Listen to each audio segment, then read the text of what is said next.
the full form of FFM? FFM means fault finding mission. Society को एक ही काम दिया है, सिर्फ आपकी गलतियां निकालना, और आप जो भी करो उसको क्रिटिसाइज करना। आप कुछ भी करो, society will always criticise you. और यहाँ पर क्या हो रहा है, बार बार आपको क्रिटिसाइज किया जा रहा है, बार बार आपकी गलती बताई जा रही है, यहाँ पे और इसके कारण ये बात आपके कर रहा है। इमोशनल लेवल पे अटैक हो रहा है। लेकिन ये अगर आप समझ जाओगे तो आपको क्लियरली पता चलेगा कि योग क्या है और उसकी प्रक्रिया क्या है। जैसे स्थिर सुखम आसनम, स्थिर का मतलब क्या होता है, स्टेडीनेस, और सुख का मतलब क्या होता है, प्लेजर। अगर मैं जॉगिंग चालू करूं या जंपिंग चालू करूं या हाथ पैर के व्यायाम चालू करूं तो यह स्थिर नहीं होगा। इससे फायदा अलग हो सकता है, लेकिन जो माइंड को ट्रेनिंग देनी है वो फायदा नहीं होगा। फॉर एग्जाम्पल, किसी की रिजिडिटी है और वो झुक नहीं सकता है, लेकिन मैं उसको जबरदस्ती झुकाने की कोशिश करूं तो ये स्थिर सुखम नहीं होगा, ये स्थिर दुखम आसन होगा। तो हम साइंस ही बदल देंगे। प्रयत्न शैथिल्य है, उसमें एफर्टलेस है, लेकिन अगर जबरदस्ती हम करेंगे तो उसकी इंजुरी होगी। और सबसे बढ़िया तो तत्व द्वंद्वान भी जाता है। द्वंद्व का मतलब है कॉन्फ्लिक्ट, द्वंद्व का मतलब है कंपटीशन। वो कहता है अरे द्वंद्व कम करना है, जैसा मन का शरीर के साथ होने वाला द्वंद्व, मन का भावनाओं के साथ होने वाला द्वंद्व, शरीर का भावनाओं के साथ होने वाला द्वंद्व हमें तो कम करना है, लेकिन हमें ये मालूम नहीं है, इसके लिए तो हम द्वंद्व बढ़ा रहे हैं। अगर ये फंडामेंटल आपको मालूम नहीं होगा तो बड़ा प्रॉब्लम होगा। अगर ये आप इस्तेमाल करोगे तो फायदा होगा। और एक आपकी एक पर्सनालिटी है, अगर आपको डायनामिक करोगे तो कोई प्रॉब्लम नहीं है। डायनामिक तरीके से कुछ प्रैक्टिसेस करते हो, हमें सभी को मालूम है, इसमें कोई बहुत नई बात नहीं बता रहा। We perform all the dynamic exercises to develop our motor qualities. We know that. Which are the motor qualities? Strength, speed, endurance, agility, flexibility, neuromuscular. आपका उद्देश्य क्या है? आपको अगर स्ट्रेंथ बढ़ानी है, definitely go for dynamic practices. लेकिन आपको मन को स्थिर करना है तो आपको स्टैटिक में जाना पड़ेगा। हमने देखा है कई बार, हमें यह मालूम है कि स्टैटिक और डायनेमिक दो प्रकार के प्रैक्टिसेस हैं, लेकिन क्या हमें मालूम है कि स्टैटिक में भी दो प्रकार हैं? एक को कहा जाता है एक्टिव स्टैटिक और दूसरे को कहा जाता है जनरली पैसिव स्टैटिक। योगिक प्रैक्टिसेस ये स्टैटिक पैसिव है, जिसमें रिलैक्सेशन करना है आपको। लेकिन आज भी स्पोर्ट्स फील्ड में और फिजिकल एजुकेशन में हम स्टैटिक तो कहते हैं, लेकिन वो भी हम एक्टिव करते हैं, उसका कोई फायदा नहीं होगा। क्योंकि ये जो माइंड और इमोशनल लेवल का जो प्रॉब्लम है वो आपके शरीर पे आया है। आपने देखा होगा जब आप गुस्सा होते हो तो आपका शरीर कैसे सिकुड़ जाता है, अकड़ जाता है। क्यों? क्योंकि प्रॉब्लम और गुस्सा आपके मन और इमोशनल लेवल पे है। इसलिए अगर प्रॉब्लम एंड इमोशनल डिस्टर्बेंसेस ये आपके शरीर के ऊपर आता होगा तो शरीर को अगर रिलैक्स कर दिया तो डेफिनेटली आपकी मेंटल और इमोशनल लेवल काम हो जाएगी।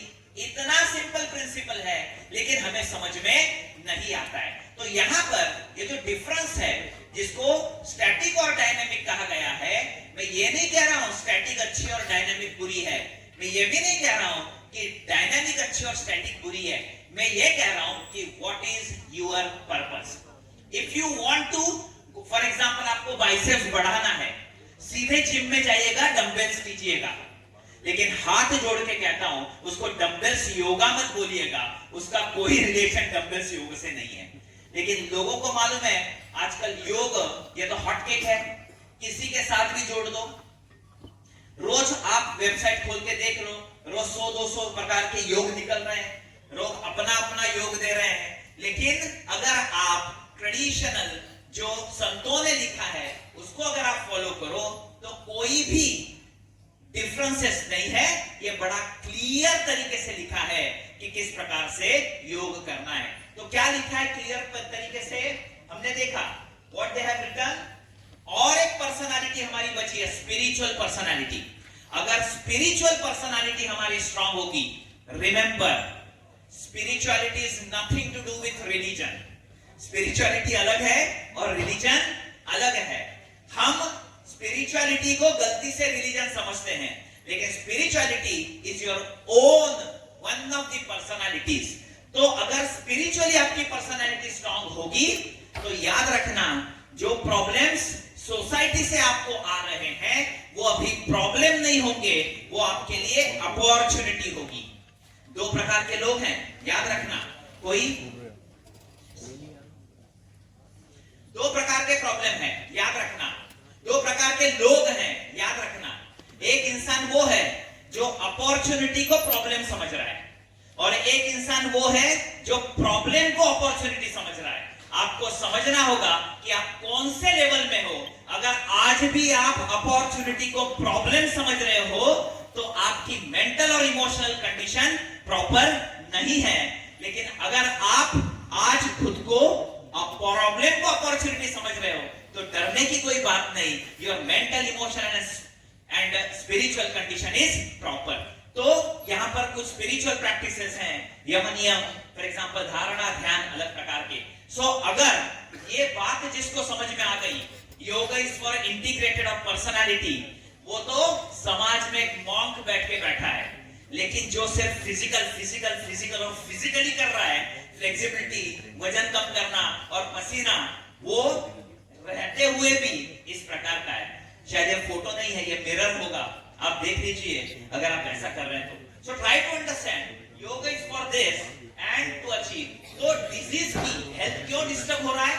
It is very clear, all the activities are mental activities, because in every activity mind is involve. तो बीमार होने में और ठीक होने में भी माइंड का रोल है। लेकिन सिर्फ फिजिकल को आप ट्रीटमेंट देंगे तो 50% क्योर होगा और उसके बाद आपको बीमारी फिर रहेगी। तो बस ये कई प्रकार के कोटेशन है, हमें मालूम है। जैसे भगवत गीता कहती है, बंधुरात्मा नमस्तस्य यैनात्मेवात्मनाजितः अनात्मनस्तु शत्रुत्वे वर्तेतात्मेव शत्रुवत्। क्या कहता है वो? For the one who has conquered the mind is the best friend. ये कॉन्फ्रेंस से आप सब कुछ भूल गए तो चलेगा, लेकिन एक बात याद जरूर रखना कि मन आपको नचा रहा है या आप मन को नचा रहे हो। आप मन के गुलाम हो या मन आपका गुलाम है, इतना भी सोच लिया तो आपको पता चलेगा कि क्यों आपको अलग प्रकार के डिजीज हो रहे हैं। आखिर में सिर्फ जो चित्त के बारे में बोल रहा था, कई प्रकार के ग्रंथ हस्तलिखित मिले और पब्लिश करने का मौका मिला, और आप वेबसाइट देख सकते हैं। एक 3 मिनट है मेरे पास, 3 बस, आई जस्ट फिनिश। तो चित्त के बारे में मैं बता रहा था, ये जो डेफिनेशन है, कितना बता के मैं रुकता हूँ। यहाँ पे हमने देखा कि डेफिनेशन है योग की, योगा है चित्त वृत्ति निरोधः। ये चित्त क्या है? और चित्त का मतलब है combination of your 3 faculties, mind, ego and intellect. अभी ये काम कैसे कर रहे हैं? मैंने कहा प्रॉब्लम कहां पर है? वृत्ति is a problem, thought is a problem. Physically आप बैठे हो लेकिन मन बाहर चला गया, और दिस इज द रियलिटी। आप भले ही बोलो नहीं, लेकिन आपका माइंड बाहर है, कहीं और है। अब ये मन कैसे काम कर रहा है? जब ज्यादा विचार होंगे तो ज्यादा प्रॉब्लम है, कम विचार होंगे तो कम प्रॉब्लम है। ज्यादा विचार होंगे तो कई प्रकार की बीमारियां होंगी, ये योग कहता है।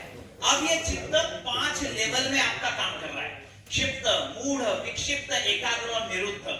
ये समझने की कोशिश कीजिएगा। There are 5 different levels. आपने फिर पूछना है कि इसका कोई संदर्भ है क्या, तो आपको हस्तलिखित बता रहा हूं। अगर आप पढ़ सके वहां पे, क्षिप्त, मूढ़, विक्षिप्त, एकाग्र, निरुद्ध, चित्त भूमयः। चित्त की भूमि को अगर स्ट्रांग करना है आपको, यानी खुद के अस्तित्व को अगर स्ट्रांग करना है, तो आपको ये 5 लेवल समझना आवश्यक है, कैसे काम कर रहा है चित्त। For example, if you consider the red circle is like your mind, और जो एरोज हैं वो आपके थॉट हैं, उसको कहते हैं क्षिप्त। कई बार आपने देखा होगा कई प्रकार के थॉट हैं। कॉल आया है, जाना है, लेकिन अटेंड करना है क्लास, उतने में किसी ने काम के लिए बुलाया, उतने में भूख लगी, अलग विचार आए। कई प्रकार के विचार आपके साथ होते हैं, उसको कहा जाता है क्षिप्त। उसके बाद कंपैरेटिवली क्षिप्त, mood state is good, at least systematic thoughts are there, कम से कम। लेकिन ये भी बड़ा प्रॉब्लम है, क्योंकि सिस्टमैटिक भले ही हो लेकिन कई प्रकार के थॉट्स हैं। उसके बाद विक्षिप्त, कंपैरेटिवली विक्षिप्त is better because thoughts are less and in one direction. लेकिन चित्त वृत्ति निरोध का मतलब है complete cessation of modification of thought. इसलिए विक्षिप्त भी हमें नहीं, हमें चाहिए the next which is called एकाग्र, वन पॉइंटेडनेस। और वन पॉइंटेडनेस होगा तो मोस्ट ऑफ द बीमारियां, the diseases are totally gone. Final में तो योग प्रैक्टिसेस कहता है कि निरुद्ध स्थिति में ही जाना है, क्योंकि निरुद्ध स्थिति में अगर जाओगे तो थॉट ही नहीं है, and no thought no problem. इसको कहते हैं समाधि, इसको कहते हैं अल्टीमेट हेल्थ। लेकिन कम से कम हम एकाग्र तो जा सकते हैं।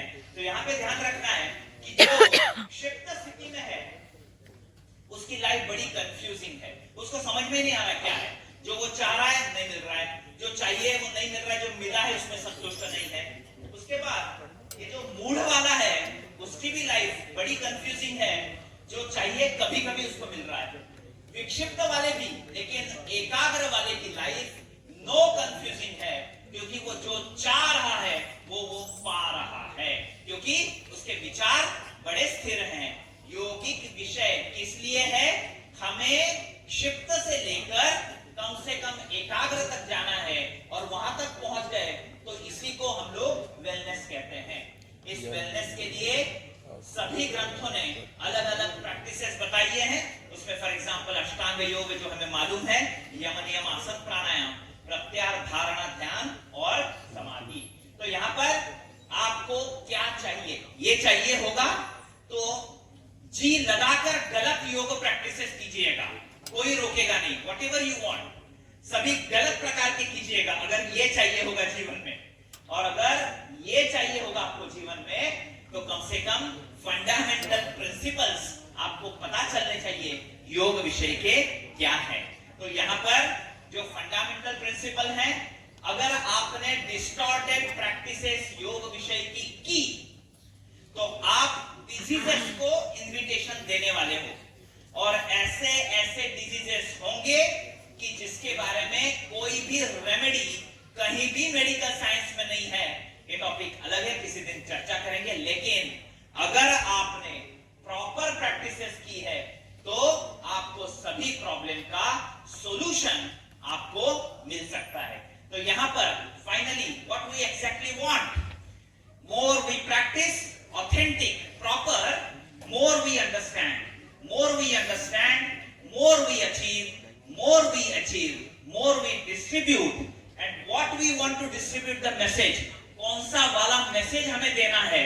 और मैसेज है शरीर माध्यम खलु धर्म साधनम। ये जो यूनिवर्सिटी है उसका ब्रीद वाक्य ही है। What is the emblem? It is, what is the slogan? शरीर माध्यम खलु धर्म साधनम। इसलिए remember, the Vedas always talk about भद्रायाम सुमतो यतेम। Let us strive for the wisdom that leads to the welfare of the all. Knowledge ऐसा होना चाहिए जो समाज के लिए आवश्यक हो। नॉलेज ऐसा होना चाहिए जो हमें बीमारी से मुक्ति के तरफ ले जाए। ये नॉलेज हमें नहीं चाहिए जो हमें बीमार करे। तय आपको करना है। योग विषय हमारे पास है। मैं जानता हूं ये मुश्किल है, क्योंकि पूरी दुनिया गलत प्रकार से सिखा रही है। आपको एक मौका है कि आप कर सकते हो। Definitely it is little difficult, but I am sure you can achieve.